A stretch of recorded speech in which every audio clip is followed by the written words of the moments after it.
Praise the Lord. 32-ാം സങ്കീർത്തനം 6 മുതലുള്ള വാക്യങ്ങൾ. ഇത് നിമിത്തം ഓരോ ഭക്തനും കണ്ടെത്താകുന്ന കാലത്ത് നിന്നോട് പ്രാർത്ഥിക്കും. പെരുവെള്ളം കവിഞ്ഞു വരുമ്പോൾ അത് അവൻ്റെ അടുക്കലോളം എത്തുകയില്ല. ഒരിക്കൽ ഒരു ദൈവഭക്തനായ മനുഷ്യൻ ഒരു ബോട്ട് ഓടിക്കുകയാണ്. അതിൽ നിറയെ യാത്രക്കാരുണ്ട്. യാത്ര കുറച്ചു ദൂരം മുന്നോട്ടേക്ക് പോയപ്പോഴാണ് കാലാവസ്ഥകളൊക്കെ പെട്ടെന്ന് മാറി മറിഞ്ഞത്. ഇരുട്ട് മൂടുവാനായിട്ട് തുടങ്ങി. കാറ്റ് വീശിയടിക്കുവാനായിട്ട് തുടങ്ങി.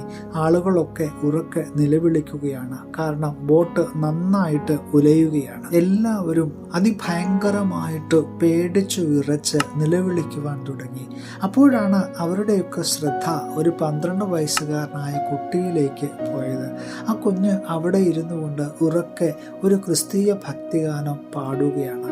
അവൻ്റെ മുഖത്ത് നല്ല പ്രത്യാശയുണ്ട്, നല്ല സന്തോഷമുണ്ട്. അവൻ്റെ ഈ ഒരു പാട്ട് കേട്ടിട്ട് അടുത്തിരുന്ന ഒരാൾ ചോദിച്ചു, ഇത്രയധികം ആൾക്കാർ ഈ ബോട്ടിലിരുന്ന് ഇങ്ങനെ ഭയപ്പെട്ട് നിലവിളിക്കുമ്പോൾ എങ്ങനെയാണ് കുഞ്ഞെ നിനക്ക് ഇങ്ങനെ പാട്ട് പാടുവാനായിട്ട് കഴിയുന്നത്? ഈ കുഞ്ഞ് ചിരിച്ചുകൊണ്ട് ഇങ്ങനെയാണ് മറുപടി പറഞ്ഞത്, എനിക്ക് ഭയപ്പെടേണ്ടുന്ന ആവശ്യമില്ല. കാരണം ഈ ബോട്ട് ഓടിക്കുന്നത് എൻ്റെ അപ്പനാണ്. എൻ്റെ അപ്പൻ നിങ്ങളെ സുരക്ഷിതമായിട്ട് കരയിലെത്തിക്കുമെന്നുള്ള വലിയൊരു പ്രത്യാശ എനിക്കുണ്ട്. അതുകൊണ്ടാണ് ഞാൻ വിശ്വസിക്കുന്ന ദൈവത്തെ എപ്പോഴും ഞാൻ സ്തുതിച്ചുകൊണ്ടിരിക്കുന്നത്. ജീവിതത്തിലെ കാറ്റും കോളും പെരുവെള്ളങ്ങളൊന്നും പലപ്പോഴും നമുക്ക് നിയന്ത്രിക്കുവാനായിട്ട് കഴിഞ്ഞെന്ന് വരികയില്ല. എന്നാൽ ഒരു കാര്യത്തിൽ നമുക്ക് വിശ്വസിക്കാം, ഈ കാറ്റിനെയും കോളിനെയും കടലിനെയും ഒക്കെ ശാസിക്കുവാനും അതിനെ നിയന്ത്രിക്കുവാനും കഴിവുള്ളവനാണ് നമ്മുടെ ജീവിതമാകുന്ന തോണിയുടെ അമരത്ത് ഉള്ളതെന്ന് വിശ്വസിക്കുവാൻ കഴിഞ്ഞാൽ അതിൽ പരം നമ്മുടെ ജീവിതത്തിൽ സന്തോഷിക്കുവാനായിട്ട് ഒന്നും തന്നെയില്ല. നമ്മുടെ ജീവിതമാകുന്ന തോണിയുടെ അമരത്ത് നമ്മുടെ കർത്താവ് ഉണ്ടെന്ന് കരുതി ജീവിതത്തിൽ പ്രശ്നങ്ങൾ ഉണ്ടാവില്ല എന്ന് ഒരിക്കലും വിശ്വസിക്കുവാനായിട്ട് കഴിയുകയില്ല.